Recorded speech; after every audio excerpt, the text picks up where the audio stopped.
Hi, this is Larry Reisman, columnist at TCPalm, and we're here with the editorial board. And we're going to be doing interviews in the House District 54 race with the incumbent, Erin Grall, and the challenger, Nicole Haagenson. Haagenson, thank you. That's right, Haagenson, not Haagen-Dazs, and you'll remember it. That's a good way to do that. You're welcome. Okay. So we've got several questions for you today, and I appreciate your coming and filling out the questionnaires that we have online at tcpalm.com. That's going to really make this streamlined, this process streamlined. So let's start off with the first question. Nicole, Erin won the coin toss, so you get the first question. You've both expressed interest in water quality issues. Yes. Why is the Indian River Lagoon important to you, and what have you done, and what will you do to prove your commitment? Okay. The Indian River Lagoon is important to me for multiple reasons. Personally, my family, we enjoy being out on the water. That's one of the benefits of being here in Florida, is the fact that we have this wonderful avenue for recreation. So it's not all video games indoors, it's also going out and fishing. My family, I come from a long line of fishermen and hunters, believe it or not. My dad's from Montana. I can freshwater trout fish as good as anyone can. Saltwater is a little more tricky for me because I'm not originally from here. But that's one of the reasons why we should protect our environment, aside from it being obvious that we should protect our environment. We have one planet. Indian River Lagoon also has $800 million worth of economic output for us, so it provides jobs for families, small business opportunities. Our neighbors both to the north and the south and over on the west coast right now are suffering because we have brown tide, we have red tide, we have blue-green algae, otherwise known as cyanobacteria, and it's causing a lot of problems. We have issues here locally with exposed human waste being put out on ranches just out west of us, and it polluting the Blue Cypress Lake. So we have a lot of issues here, and we need to pay attention. Part of being community members and being good stewards and just good citizens is taking care of your environment. We don't want to live in a pigsty, and we don't want our environment to be polluted by our efforts. So it is important. Now, what have I done? I have not been a legislator, but there are certain things that I have done. My past year, I have worked as part of the Young Democrats of Indian River County, and we dispersed a petition to allow us to ban plastic bags here locally. Of course, that decision is not here locally. That's up at the state, so we cannot put that into effect. So we don't have home rule on that one, which I would prefer. However, we still said, hey, this is not something that we want to do. And sometimes just speaking up is enough. There's another initiative recently, within the past month, where they wanted to drill a pipe underneath the Indian River Lagoon using fracking techniques. I oppose fracking in all forms, particularly offshore drilling, but they wanted to do it just right here in our county underneath the lagoon. And part of that fracking could potentially, one, hit a fault that we recently found that's in the Indian River Lagoon. Did you guys know there's a fault? I used to live in Arkansas, which is right next to a fault, so those things usually cause earthquakes, and that's not something that we want to disturb. Additionally, there are other avenues in which that pipe can get the water that it needed to get over onto the beach side. So I'm a fan of using existing infrastructure without disturbing and harming our Indian River Lagoon. Some of the things that I would like to do when I'm in Tallahassee is, one, to fully fund Florida Forever. It hasn't been funded until recently. We need to continue doing that. Our issues here locally are, like I said, different than other places, and so I want to focus on the issues that are local to us and important to us. And part of that also is beach renourishment. We've had several hurricanes. We need to continue to protect our beaches. I love our sea turtles. They need to have habitats to lay their eggs. And so those are the few things that I want to do. Thank you. Erin, again, the question is, why is the Indian River Lagoon important to you, and what have you done, and what will you do to prove your commitment? Well, the Indian River Lagoon is important to me because this is where I call home. This is where I was born and raised, and it's been the backdrop for memories for my entire life, from the old Barber Bridge. I mean, it's always been a part of this community and where we call home, and I think that that's what it is for many people that are here now, and those who have come here because of that beauty. And those people who live in our community, in our district, say this is an important issue and we need to make sure that we make it a priority. And so in doing that, you have to really look at so many different components of water in the state of Florida. And I think that that's what, over the last 2 years, I have really tried to drill down in what is it that is holding up good policy to make sure that we're treating water quality, the same as infrastructure. It is infrastructure. If we have a water supply issue in the state of Florida and we can't get water to a major metropolitan area, to any of our communities, for example, we have a faulty infrastructure. And I will tell you, from serving on energy and utilities and looking at all of the local water, the way water is managed in communities throughout the state, it's a failing infrastructure. Pipes are old, pipes are clay, they're not refurbished the way they need to be, and it gets to be that it's so expensive. How do you come back from that? How do you fund it?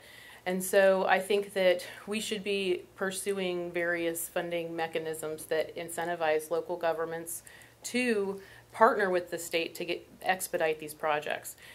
Because there are projects in every community, there are projects on all of the water management districts, all of their lists, that would help move us to better water quality. However, the way that our agency system is structured, we can allocate the money, but they don't have any incentive to move to contract timely.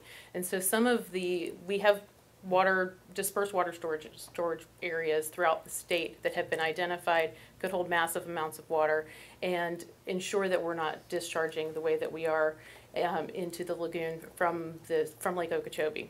However, if you're 4 years to get to contract, if you're 3 years to get to contract, when these projects are able to move at a more rapid pace than those that are involved with the feds, and like C44, C43, those types of canals that take much longer, where's the incentive? Why isn't the agency moving more quickly? And in my first 2 years, in which I've been honored and humbled to serve the people of this community, I've tried to identify those, I call them invisible walls, and they pop up all over Tallahassee on every single issue. If there's somebody that's standing in the way of something happening, that person can be within an agency, outside of an agency. It can be a group, it can be an individual. And I believe that there are leaders in Tallahassee, elected officials, who want to come together and solve this problem.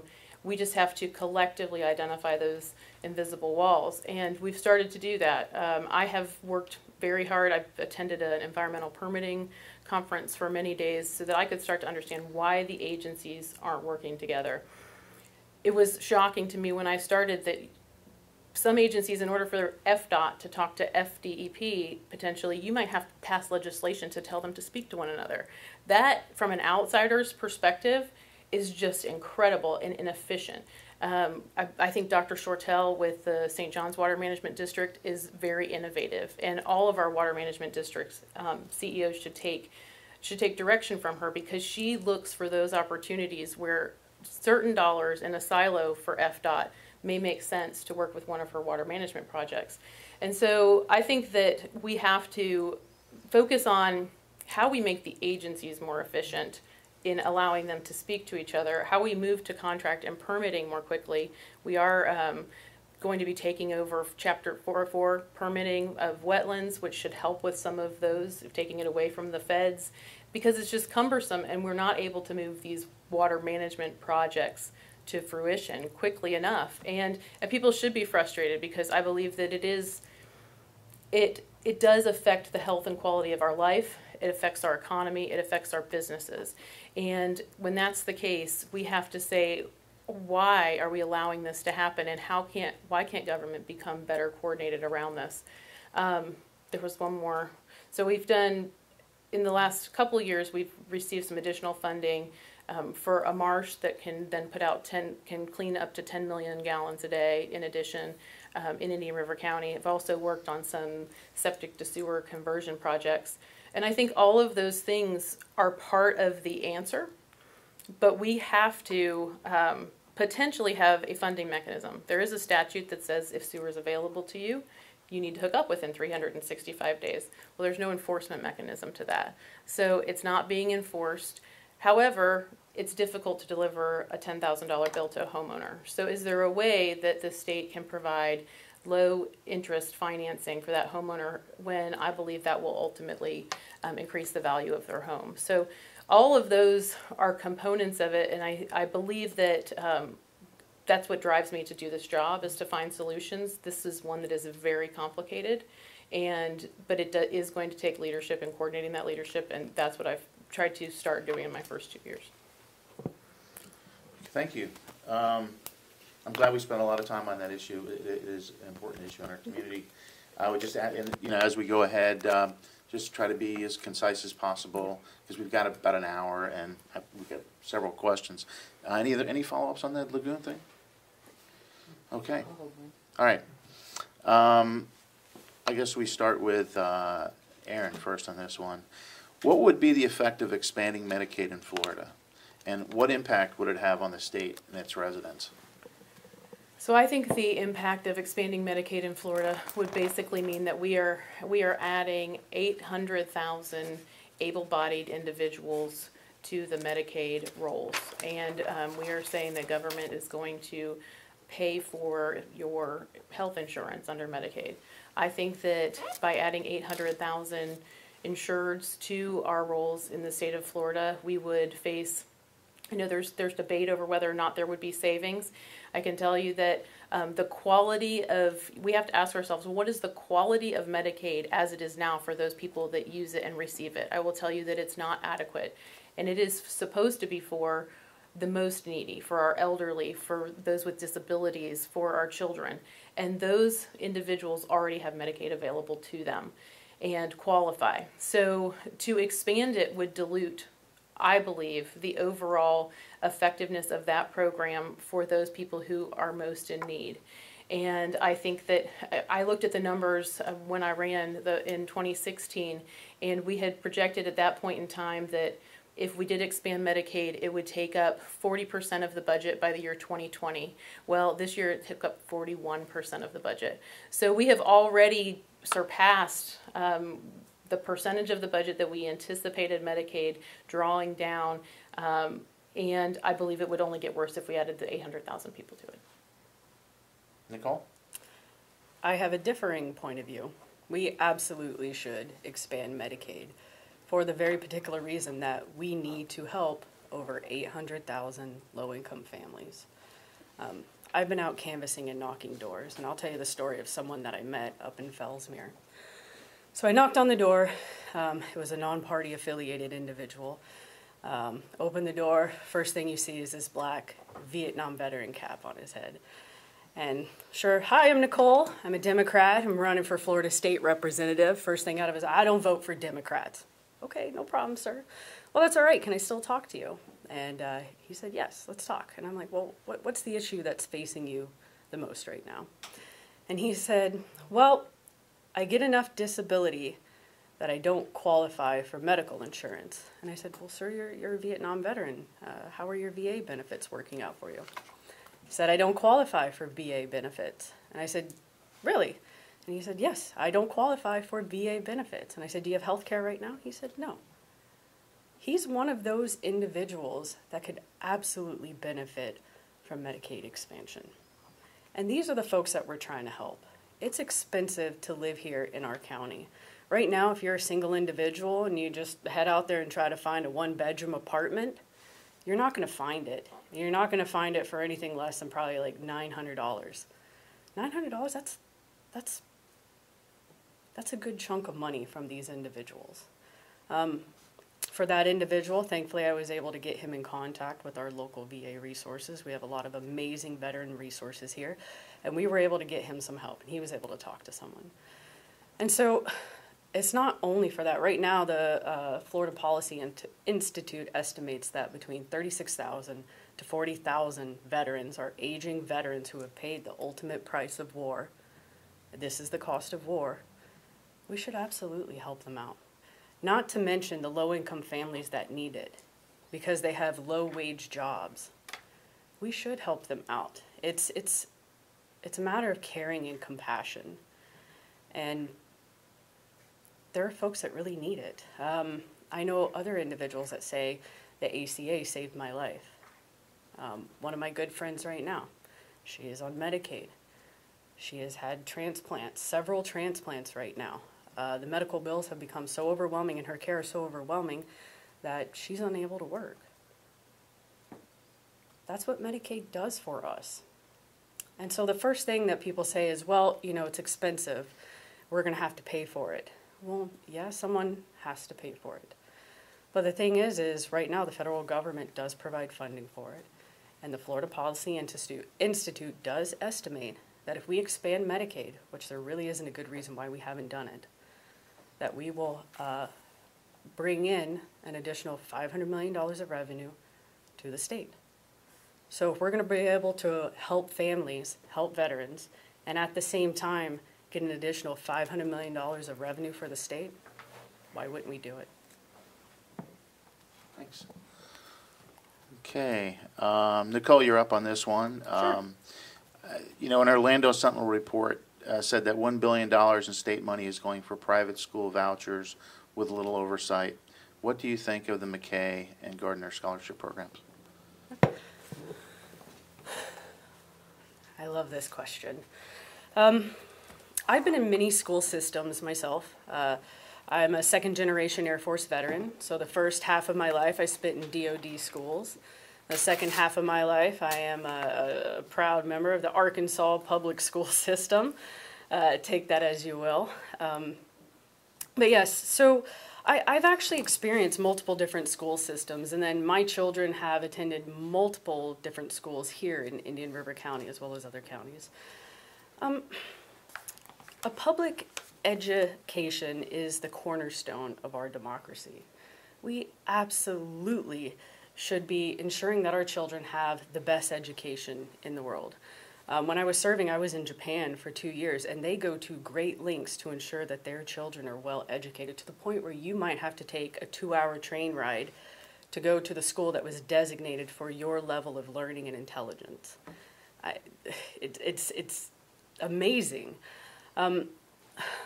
Florida, what we're #1 in the nation for is sending public education dollars into the private school system at 6%, which is roughly $1 billion.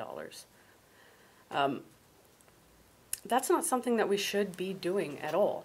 A public education should not be, or a private education should not be at the public expense at all.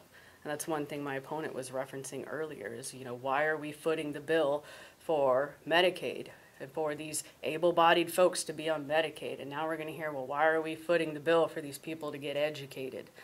No, that's not what it is. We are Americans, and it has everything to do with we should be educating our children. We are competing globally.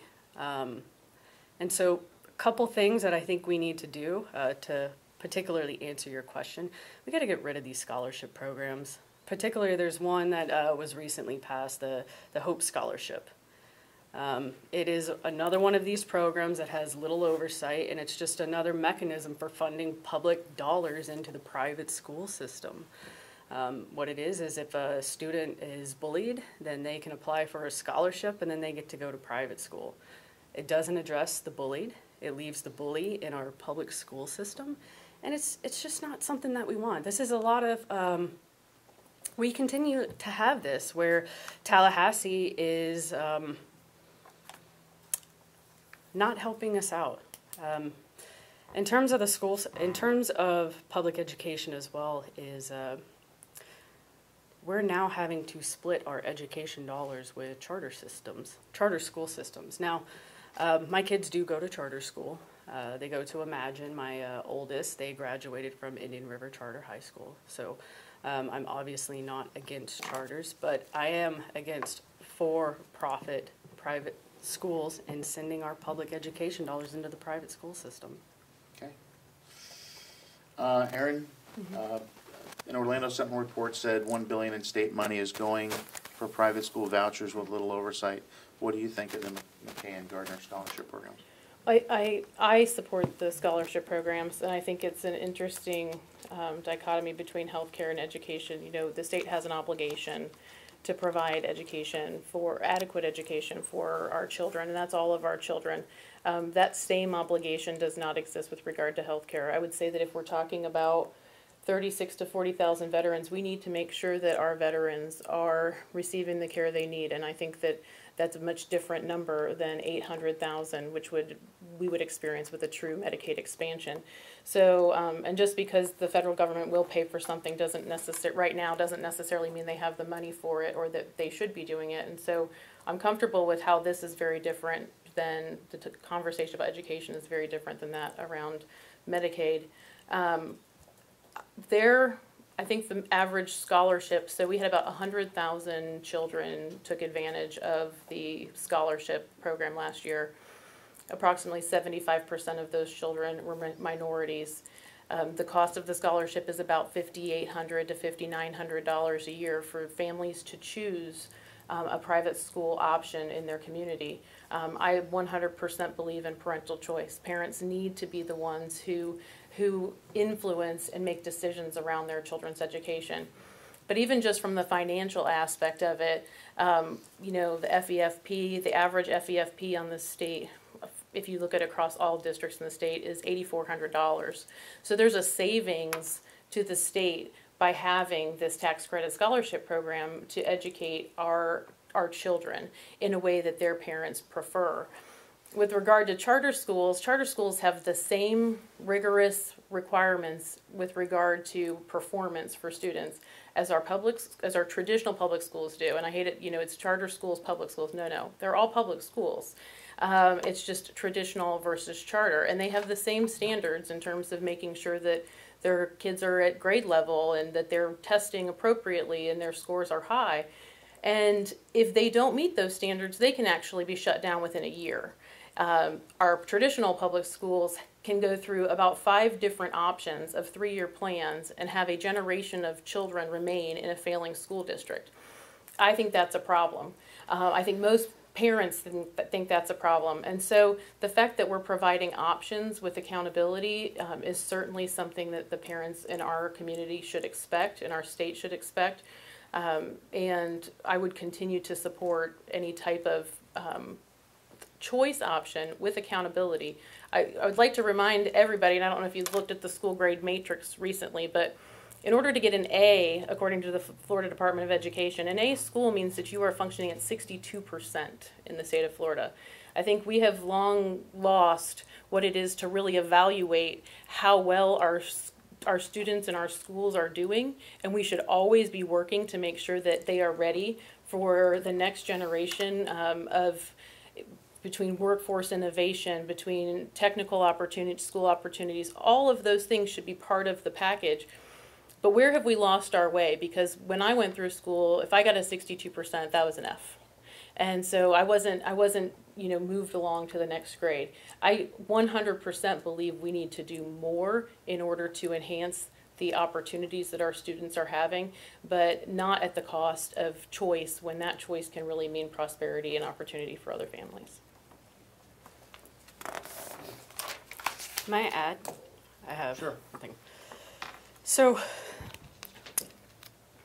it's not necessarily a cost savings to Florida State if the money is transferred away from public schools. That's tricky math. So if we want to just say the number is $5,000 for a student to go to private school and $7,000 for a student to go to public school, doesn't matter. You take that $5,000 and put it into the private school, that's a $5,000 loss to the public school. That is money that the public school does not get. That's tricky math. There is no savings. Maybe savings to the Florida State, but not to our public education system. Right now, our teachers get funded, on average, $12,000 less at the national average. That is an absolute travesty. Here in Indian River County, we have an extremely high teacher turnover rate. 200 teachers turned over. Any good business person knows that's bad business, and that costs the state of Florida. Okay. While it's nice to have school choice, and I have chosen to put my children in a stable school environment where waivers don't get pulled, where I know that my kids who need stability are going to be able to foster. And it is, you're right, a public school. But the thing is we're talking about public to private. We're talking about sending money into the private school system. So the individuals that can afford to go to a private school system, they should pay for it 100% and do not take our education dollars, our public education dollars to do it. Okay.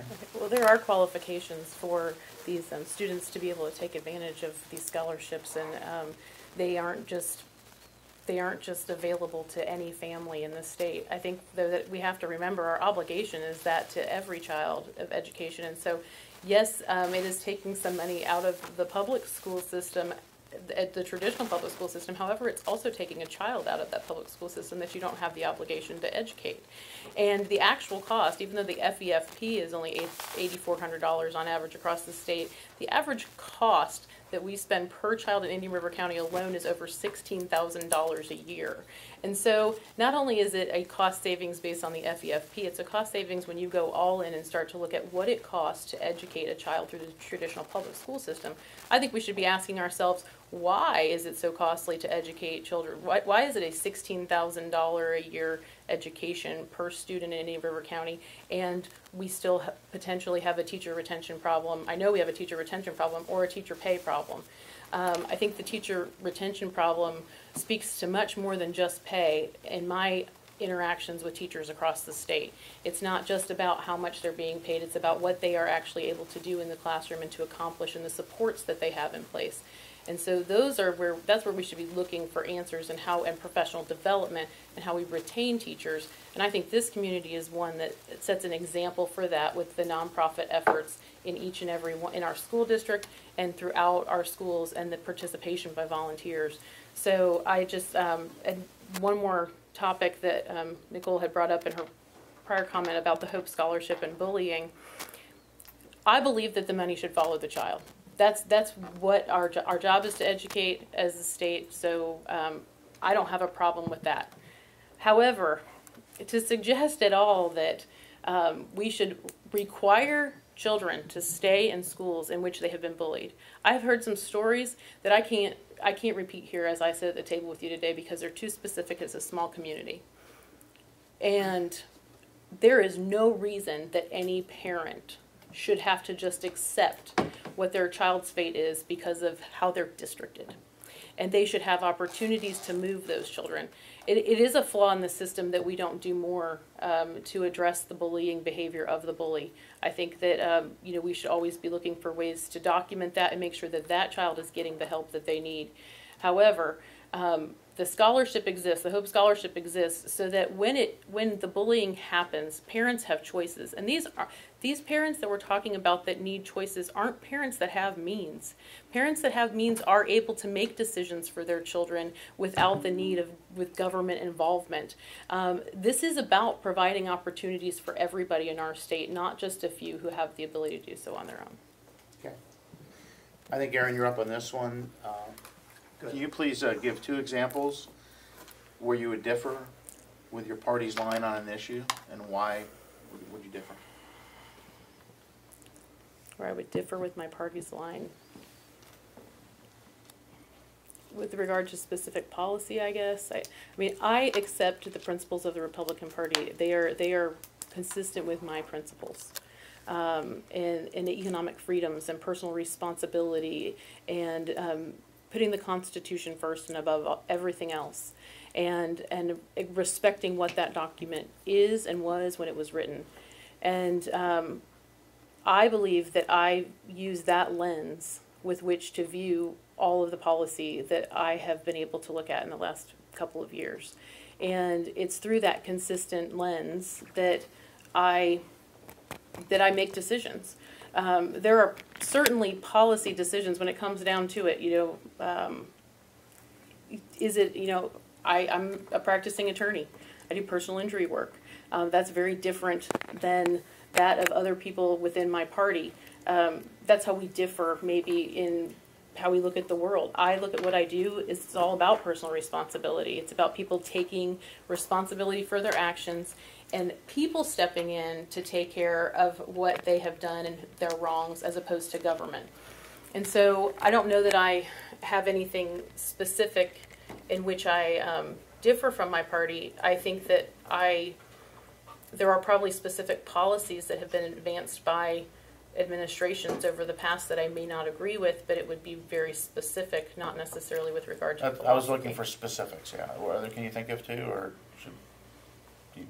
Can I jump in with the question? Sure. So just in reviewing your voting record from this past session, one thing that jumped out at me was the Marjorie Stoneman Douglas High School Public Safety Act, in which you did vote in a way that was different from some other Republicans from the Treasure Coast, including Harrell and Magar.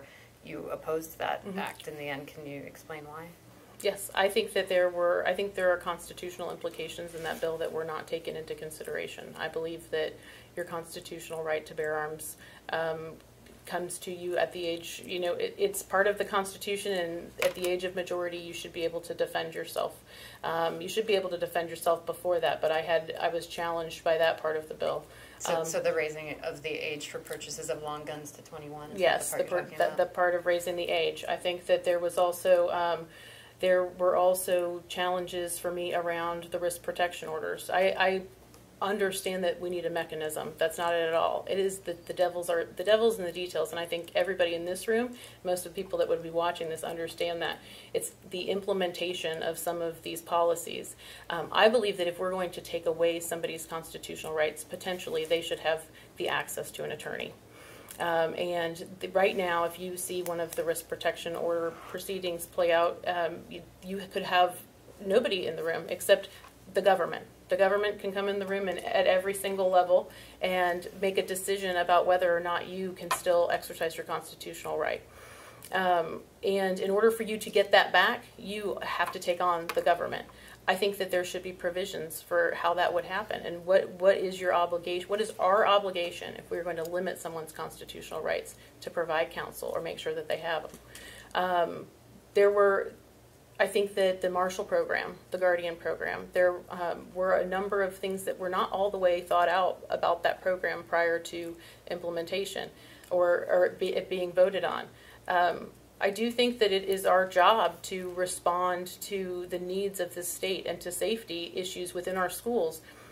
I just think that there was an investigation to take place that needed to happen prior to, I would have been supportive of coming back for a special session with regard to what happened in Parkland, and after we are able to evaluate all of the components and the failures and the massive failures, and so I think that those are just a few of the reasons why I was not supportive of the bill. So I just imagine you support the NRA's challenge of that bill. Yes, I support the challenge of the bill. Okay, Larry, back to you, but I'd imagine you want a chance to respond. Okay, Erin, just want to give you, can you give me 2 examples of where you differ with your party's line on an issue? I'm going to assume you meant that for Nicole. Oh, I'm sorry, and Nicole. No problem. Thank you. I like to answer questions as plainly as possible, so I'm going to attempt to do that right now. One area where I believe I differ is I am a home rule fan. I would like to say I think a lot of people believe Democrats are into big government, lots of taxes. For me, I consider myself frugal, and I am a fan of home rule. I do think that the folks that are closest to the issues should be the ones that solve them where we can. So that is one area where I differ. Another area is my party is becoming a little bit more progressive right now. And one thing that I don't agree with that has been on party lines right now is banning of ICE. I don't agree with that. I think we should find a better solution for immigration control, and I don't think that we should go way to the left and ban ICE. That is one. Those are 2 areas where I disagree. I would like to address your question, if I may. Is that okay? Sure. Okay, please. That was tragic what happened in Parkland. I've grown up with school shootings. I lived in Arkansas, like I said, and the school shooting before Columbine was this little town called Westside High School. And it wasn't automatic weapons. It wasn't, well, I guess it was semi-automatic weapons, but it was rifles. These two teenage kids came and they shot up the school 15 minutes down from where I was, elementary school. And what's interesting about them is the way that the law was they were prosecuted and held until they were 18, but when they became adults, they were able to go free. Arkansas quickly changed that law, thank goodness. But they're the only two convicted school shooters that are out and about right now. So, forgive me, I've grown up around school shootings. It has been almost as if it was the norm, and I'm tired of it. I do agree that we need to investigate what happened and get to the root cause. But before that, we need to show compassion, and we need to listen to the students when they came, because they were hurting, and there were certain folks that didn't listen or voted not to listen to them, and that's not okay. It is not okay. And that's why our Parkland kids are out there stumping, registering voters, and making change. And how wonderful is that they are participating in the political process. I support these kids. I don't know what they're going to accomplish, but how amazing for the young people to be excited about something, but how tragic that they had to lose their friends to do that, and how disappointing that Tallahassee wouldn't listen to them. Can I press you on one thing? So, like Erin, actually, a Democrat from our area, Larry Lee, opposed that bill for very different reasons, I'm Yes. sure. Would you have supported the Marjorie Stoneman Douglas Act as it was approved? That's tough because it is for very different. What I like, I'll have to.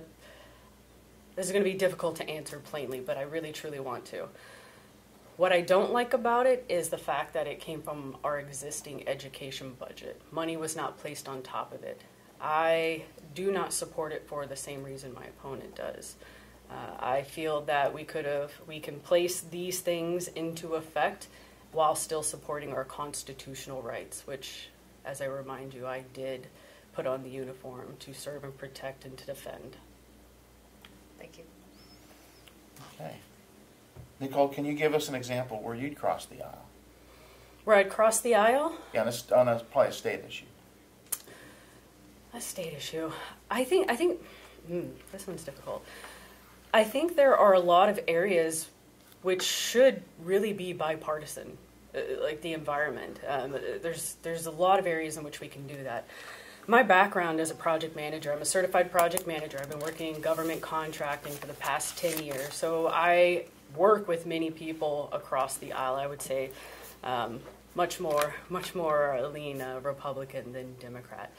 But I think there are a lot of bipartisan measures. Some things that do baffle me, and I haven't been quote unquote political for very long, is just our difficulties with getting around paying our teachers a good salary while still remaining fiscally conservative. The things I would like to do would be to look at areas where we have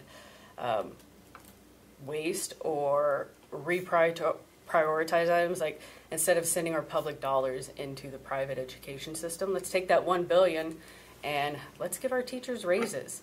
Instead of giving them merit-based increases off of, hey, you have a kid in your class who's great and happens to score well on the SAT, you get a bonus.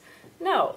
How about we give them their dignity and we just raise their wages so they don't have to worry about those types of things or additional paperwork that takes them away from school. So I apologize. I wasn't able to answer this one very plainly for you, but I really do. It baffles me that we can't come together more and work together. It's always red team versus blue team, and that frustrates me. Okay. Erin? I'd just like to comment that I don't think it actually is as much when you're up there and you're in it. You know, there are issues definitely to the right and to the left for both parties that we differ on. But if you look at the board, most of the time when we vote, the board's green. Now, do policies from both sides get heard in committee equally? I would say that it's definitely not equal. However, there is, and you know, that's usually up to the leadership. And like I said, I've been there 2 years, so it could look different under the next leader in the House anyway. And I think that we should have more jump balls up there. I'm of the opinion that, you know, we all go up there not to take easy votes, but go up there to take hard votes, because we're making decisions. Every time we push a button, we're making a decision that affects somebody's life. And I think that gets lost on a number of legislators who have either done it for a while, or they just, you know, they're focused on maybe their priorities, and so it's okay, well, we need to move something along. But it's like everything that we do affects somebody. And so that real jump ball in terms of coming into a committee with an issue that may not be popular among Republicans, may not be popular among Democrats, may not be popular at all, but is the conversation we need to have, should happen more often, because I think it would strengthen our policymakers, because we would have to articulate and defend or support these policy decisions, and then we're better at answering for those when we go home. And so I think that, you know, one of those areas that I've definitely found myself in, you know, criminal justice reform, I think has not been typically something that Republicans get behind or get involved in. I think that we all see problems, though, you know, and it ties right in with the work that I've done in early education, because I think the goal is ultimately to ensure that less people are finding their way into the criminal justice system. And if we can do that by focusing on the early years, which I would tell you that right now it may seem like early education is a Republican issue because they've taken it up before I got up there, and really brought massive attention to the potential of that opportunity and time of a child's life, and what spending dollars wisely could do for the long-term picture. I don't know that it was a very Republican idea. And so I think that it's about looking at science. It's about looking at what we know makes a difference. And those formative years can change the stars for our children, and they can change the stars for our public education system, for our private education system, for our workforce in the next 20 years. And when I ran for office the first time, I said it wasn't about 2 years. It can't be about election cycles. It has to be about generations. And so between early education and criminal justice reform, I think that that's really where I have found that there's a lot of work to be done, and it needs to happen on both sides. Okay. So Erin, we'll start with you. And you know, there were a lot of home rule related pieces of legislation that came up over the last few years. Can you give an example of one of those things that you disagreed with? Well, I will say it feels like a constant attack on home rule in Tallahassee. I won't disagree with that mentality. And I think there's a number of people who it's always interesting to me. People with kind of Republican philosophies who talk about being closer to the people, and that's the best government, to be responsive, who are happy to do away with home rule. There are some things that, from the perspective of efficiencies of scale, I do think that if we looked at from a statewide perspective and didn't operate in silos of municipalities and counties sometimes, I mean, for example, from the court administration system to the clerks of court to when you look at all of the antiquated legacy systems in place that handle data in the state of Florida, it's massive, they're old, it's costly, and they're not all integrated in a way in which we provide services efficiently. I know my opponent over here is going to talk about how she's going to be much more uniquely qualified to maybe deal with some of those IT problems than I. My profile. So I get that I may have just thrown her a softball, but you know, but as a business owner, I deal with those systems too. As somebody who's looked at different, worked with different organizations, I know what efficiency of systems can mean. If we could do that on the statewide level, I think it would be really important. Our fights here have been around specifically, I think, vacation rentals. And you know, sometimes there's fights that you don't see as well. They happen before the committee meeting. They happen before something gets to the floor. It happens in the way of amendments. And that type of ability to see those issues coming in advance can really just prevent it from moving forward. This year there was an attempt to interfere with a homeowners association contracts that people, you move into, that's the answer we hear time and again. Well, if you don't want vacation rentals, move into a homeowners association. Well, all of a sudden, that industry figured out if we can, big home buyer industry venture capital group who bought a bunch of homes, and they want to use those homes as short-term rentals now. So in order to do that, they need to change the homeowner's contract that they agreed to at the time of purchase, the contract they made with their neighbors about how they were going to live in a community together. Well, what do you do when you don't want to live by the rules anymore in your big company? You go to legislature and you try and make us interfere with your contract. And I think that those are they seem like little things. However, you have to understand how all of all aspects of contract law and our right to contract in the Constitution. We have a constitutional right to contract, and I'm arguing with other Republicans about private property rights. Well, I think you do have private property rights, but you gave some of them up when you decided to contract with someone else about how you were going to live. Those are the types of fights, vacation rental fights, that that I have gone all in on, and we've been successful in not having any massive change there. But that fight will come back every single year until industries get their way, and that's what I feel like I bring that ability to stand up to those industries to Tallahassee. Okay, so Nicole, please give an example of proposed home rule legislation you disagreed with. It didn't happen here locally, but it did happen down south. And it was simply just, they wanted to put a local ordinance in that said, yep, when you put away your gun, you must put a lock on it. If folks want to do that, why not do that? Another one is just the plastic bag ban. If a community together, and I've given you an example of one which is more right-leaning, one which is more, actually they're both left-leaning, but why one would oppose home rule? Why wouldn't they? I think those are things that don't have to happen at the state level. If here in our local community we want to save our animals by banning plastic bags, single-use plastic bags, why not? Same thing, if down south, if a community wants to feel safer by saying, hey, homeowners, you need to put locks on your guns, if that's what the community decides and votes for, why not? Okay. Nicole, besides the lagoon, and maybe the train, as some people might think, what is the greatest threat to Indian River County? The greatest threat to Indian River County. That's a good open-ended question there, sir. There's a lot of little things, and I think a lot of little things can create big issues. One big issue that I think folks here are suffering from is low wages. The reason I worked in Melbourne as a defense contractor for 7.5 years was the inability for me to find a job at a certain level here that I wanted to get paid at. Took me 7.5 years, finally found one. I'm happy to work in Vero and not commute anymore. But it is, we actually have a really great booming economy right now. It's just not everyone is able to feel the effects of that booming economy. Do we have lower employment rates? Absolutely. But what kind of jobs are being created?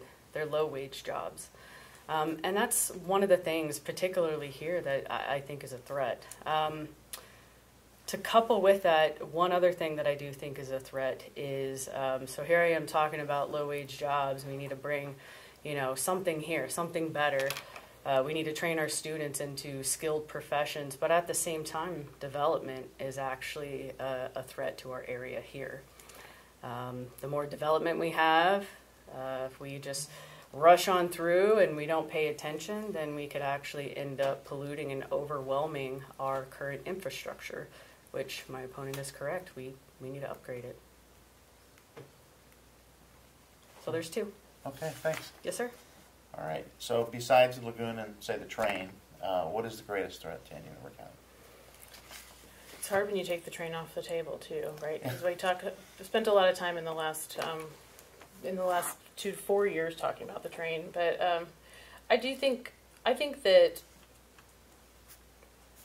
the greatest threat to Indian River County in our state is just the investment in, it's the polarization right now, and it's the inability to come together and decide, what is it that government should do? what is it that we should have a role in, and what is it that we should stay out of, and come to some, place where we're able to talk to each other in a more responsible way. And that concerns me, just because, I've got, I hope, a lot of years in front of me, and I'm raising my kids in this environment. Mike and I are, and I think it's a threat really to our country in terms of how we are going to find solutions together when we get so polarized immediately on different issues. And I don't find that to be the way. Anybody that I sit down with, that I talk to, or if I talk to them at their door, if I talk to them in my office, if I talk to them in Tallahassee, there's always this common humanity that we have.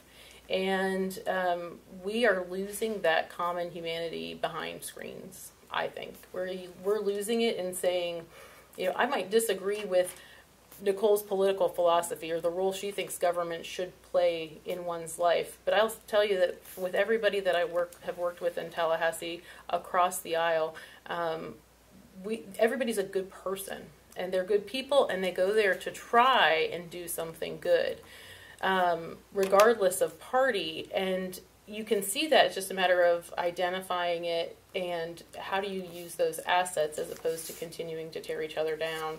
I think our civility is the greatest threat to us right now, and you see it in the middle of the debate over how this community should grow.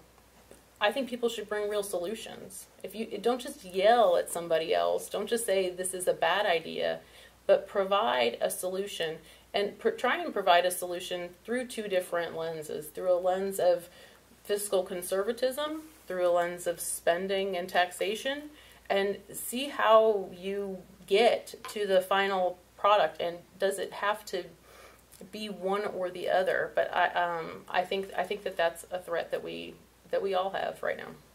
Okay. All right. This may be kind of a weird question, but as Florida and the way it's written, as Florida and our region continue to grow, what will you be able to do, if anything, to help us get from point A to point B, and I'm talking transportation, safely and efficiently? Safely and efficiently. That is the key. And I think that there was a real struggle this year. I struggled with the texting while driving bill. Texting while driving is a massive problem on our roads. Anybody who's run for office and waves signs and has your volunteers out there waving signs, you see nobody is looking up, and you're standing there and you think, oh my goodness, somebody is going to get hit at this intersection. And it's scary, and the fatalities with regard to that, and the severity of the accidents and the injuries that then we continue to treat in our emergency rooms and could be lifelong, are massive costs for the state of Florida. I was challenged because we're used to seatbelt laws. We're used to seatbelt laws in which you either have your seatbelt on or you have it off, and the officer writes you a ticket.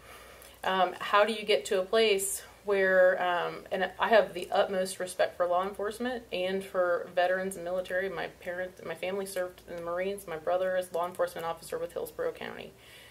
I also don't want to be in a position where I'm turning over my family's computer to a law enforcement officer. And that's what you're really doing if there's any interaction with a law enforcement officer and the actual phone. So what is the solution? Is the solution hands-free? There's not a lot of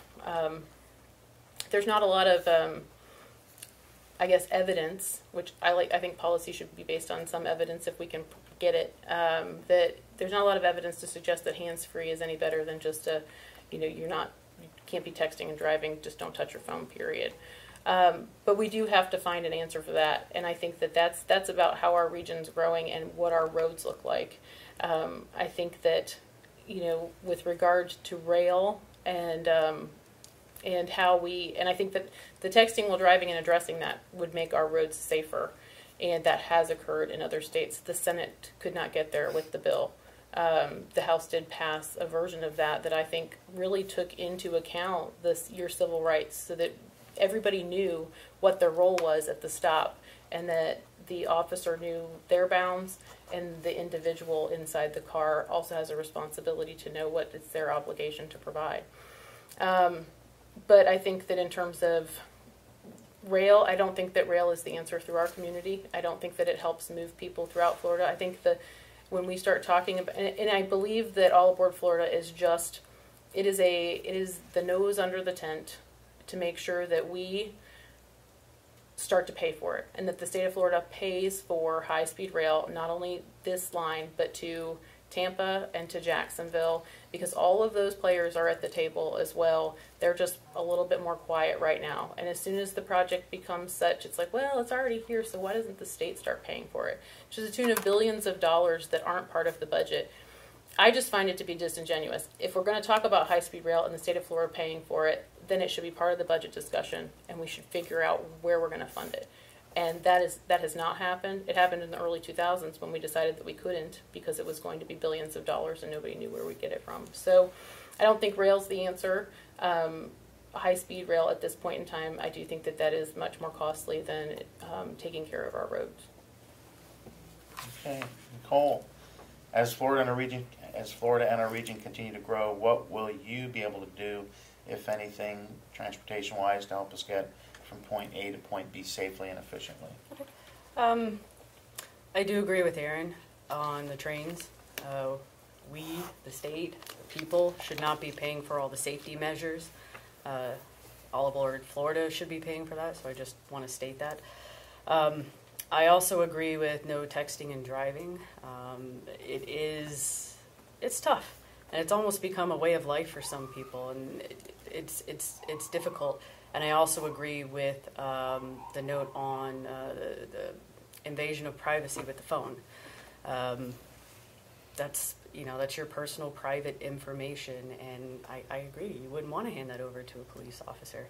As she mentioned it, both of my uncles are also in the United States. We're in the United States Marine Corps. They'll say are. My second-generation Air Force veteran, and some of my daughters, their grandpa is a police officer. So just so we get that out of the way.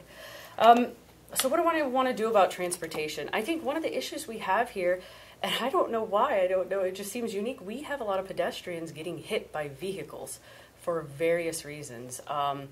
This wonderful lady that worked on our campaign, she was a volunteer actually recently, and a teacher, she died just a few weeks ago. Wonderful individual. And we keep hearing these stories where people, particularly at nighttime, they're getting hit by vehicles and they're being found in ditches.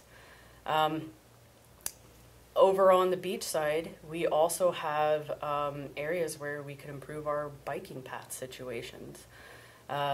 We did lose another member of our community down, I believe, at the bottom of it was either the 17th or the Barber Bridge. He was a prior colonel.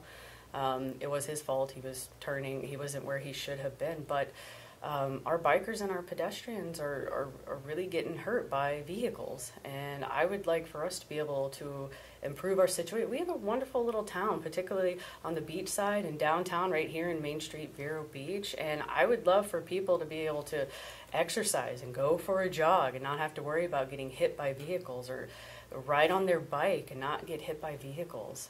I think we need to improve and create measures where we can improve just walking and biking. So. Okay, so let's see. Nicole, start with you. Yeah. What are you most proud of when it comes to your public service? What am I most proud of in terms of my public service? You guys probably are going to think I'm going to talk about my Air Force service, which I'm not. I'm actually most proud of starting up a roller derby league here in Vero Beach. You guys familiar with roller derby? Did you ever go to a bout when we had one here? I know you. I'm pretty sure. I think you did, actually. I think you did, or at least your sister did. I think so. I have a friend who roller derbies. I know it's hard for me. Did you ever go watch her? I did. I did not know that. Well, thank you for coming. Roller derby. It's not like it was in the 70s. It started off that way, but a group of ladies, pretty much in their 30s and 40s, were like, you know what? We're ready to get together and to do something physical and positive in a way that we don't get to do. I mean, folks our age, you get to go, you can go do yoga or you can go box, but what intramural games aside from here locally, kickball maybe, do you get to do? Some of my best friends and folks on both sides of the aisle, because you know who I'm talking about, my best friends are from roller derby. And it's just this wonderful sport where you play offense and defense all at the same time. If anyone, I'm sure there's photos out there, have a look, they're there.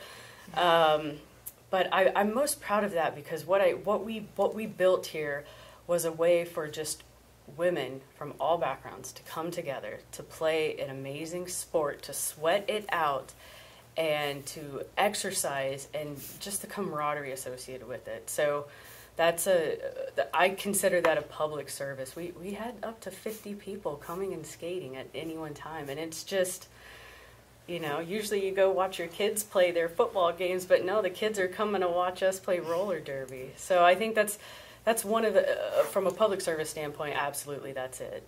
Okay. Did not expect that. I didn't expect it either. I know. Do I really need to answer after that? I mean, it's not going to be as exciting.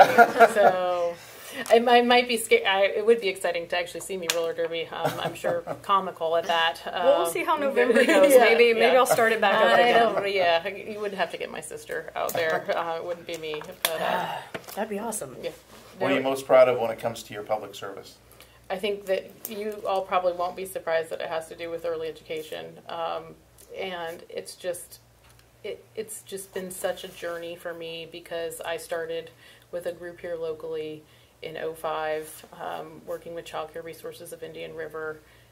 Before I had children, before I even had that firsthand experience about what it was to watch these little people develop into these amazing beings, and learned about brain development with children and how much we can change a child's life, especially the children who are in at-risk situations, who don't have the benefits maybe of two parents at home sometimes, or being raised by a grandparent, or have different stresses and different stresses in their lives that don't give them the prime opportunity to have all those synapses connect and get them to kindergarten ready. And from there to here, over the last 2 years in the legislature, I've been able to work on legislation that I just thought was what my job was. I thought that's what my job was: go up there, take what you know, some of these things that you know, and how do you make them better? And the people that have come up to me who've been involved and invested in this issue for decades said, what you have done for early education is decades-long work. And we can't tell you what a difference it's going to make. And can you summarize what you got passed and what it did? So the School Readiness Accountability Bill at the end of this session will put in place a mechanism where every child care provider in the state of Florida, it's about 8,000, will be assessed in the next year. And we will have an understanding about, and they'll be tested with fidelity, assessed with fidelity, and we'll have a threshold for providers with which we are going to contract services to provide early education to children. Right now, some of the children in this state are in the lowest performing providers that you can imagine, and in terrible conditions. And we're spending taxpayer money because we've identified a group of children who need more. We know they need more in order to get to kindergarten and be ready, and in order not to be kind of a drag on what the kindergarten teacher has to deal with. And so at the end of this year, when we have these numbers back, we will be able to say, this is the threshold that you must meet in order to contract with the state of Florida. And if you don't meet that threshold, we're not going to place any children with you. And so I think that in doing that, we set the bar for accountability. We also start to see, because I believe we have to address reimbursement rates for providers. It is expensive. Childcare is expensive. And if we want it to be quality, we do have to address reimbursement rates. But in my mind, you can only do that after you make the case. I know it's hard to do that sometimes at the same time. And so we are challenged in that. And so we did provide incentives within the bill, too, for a payment differential for those providers that show that they're already above the threshold. And right now, last year, I think the kindergarten readiness rates in the state of Florida were 48%. So 48% of students going from VPK went into kindergarten ready. In my mind, that number will skyrocket as soon as we have these mechanisms in place to make sure that providers are of highest quality. And that will change our workforce, our economy, our state in so many ways going forward. How do you account for different economic disadvantaged areas?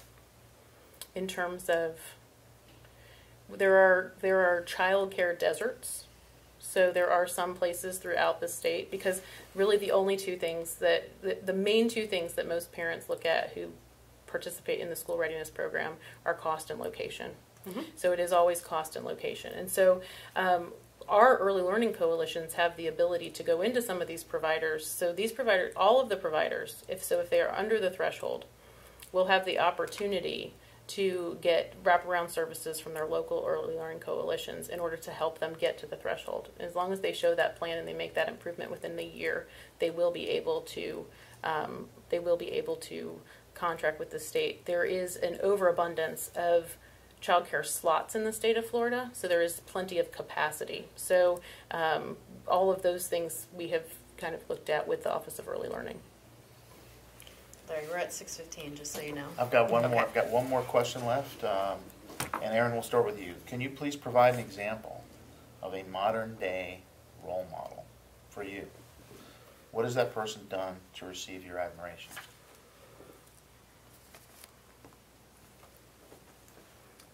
I think that my role models are my parents. There isn't anybody else. We live in a time where it's very difficult to, I know them inside and out. I know what they stand for. I know what they believe. I know how consistent they are with us. And I know the example that they have provided to me and my husband. I probably need to add my in-laws to that too, because I call them mom and dad, and they are phenomenal people. And it's that consistency in principle and in life and in commitment to whatever it is that they've taken on that keeps me going every day, and I can always go back. It's probably one of the things you hear me say most, and it's only because I worked with my dad that I say, well, my dad used to say. That usually comes around the work issues, the life issues. It's usually, well, my mom used to say, my mom does say. And so I think it's really true. Your parents are in your head. You become your parents. I couldn't think of any other people that I would be more proud to become as I go through life. Thanks. Nicole, please provide an example of a modern-day role model for you. What has that person done to receive your admiration? Okay. I probably normally would have said my mom. I lost my mom 3 years ago next month. So she was my everything, my mom. But I think I'll go a different route. And for me right now, I really admire my fiance, Carrie. I really, truly do. Going through this campaign process is not easy. Erin and I were just speaking out in the lobby about it. And it's difficult. But in our life together, we've had some curveballs. Her sister is a heroin addict, and we adopted her sister's 2 kids. It wasn't a choice. That's what we were going to do, no matter what. We've had other curveballs, job changes, and throughout it all, she's always like, you know what? We're going to make it. Everything's going to be just fine. And like even right now, so we're campaigning, right? This is what she tells me 4 weeks ago. Decided what I want to do. Okay, what do you want to do? Because she's a personal trainer right now. And she's like, I want to be a firefighter. I said, Carrie, you're 39. She's like, yep, that's what I want to be. 2 weeks later, she's now taking night classes to go the EMT track, and she'll be starting the academy in January. And it just cracks me up, our life sometimes. But I'm just, while I was working full-time and going to school, she held down the fort. And so it's my turn, and I'm happy to be able to do this for her. I'd like to say I'm holding it down very well. I think you know exactly what I'm talking about. I was like, good timing. Appreciate that. But, I have to be selfless in that way. She's just been my rock, and I'm incredibly impressed with her, like, day after day. So it's her. Okay. Thanks. Do you guys have any questions? We covered a lot. We did. I appreciate you taking the time. And Is there anything else we need to touch on? I think we've hit a lot. I have one thing I would like to say. Okay. Just one thing for the viewers out there. My ham moment. One thing I'm incredibly proud of that I'm doing in my campaign is I'm only accepting money from people and small businesses. I'm handicapping myself. I'm not taking any money from PACs, special interest, or corporations. In fact, I just returned a $500 check to votevets.org, as well as to a $300 check from the Democratic Women's Club of Florida. So I want y'all to know I really, really, truly believe in what I'm doing, and I want you to know that you don't have anything to worry about when I'm up there making decisions. That's it. Okay. And I'd Anything? just like to, I want to thank the voters of this district for the opportunity to serve for the last 2 years. I'm honored and humbled by it every time that I drive into the parking deck in Tallahassee. Even it's really an amazing feeling to be able to serve a community that I've grown up in, and I know that I have that support of this community as well in terms of the knocking on the doors. We appreciate it when you open and you talk to us. And the constituent services side of things has been just so meaningful in a way that if it is a place where the state should be involved and we can help, it's been a real honor to be able to do that, and we look forward to continuing that work after November. And I would ask for everyone's consideration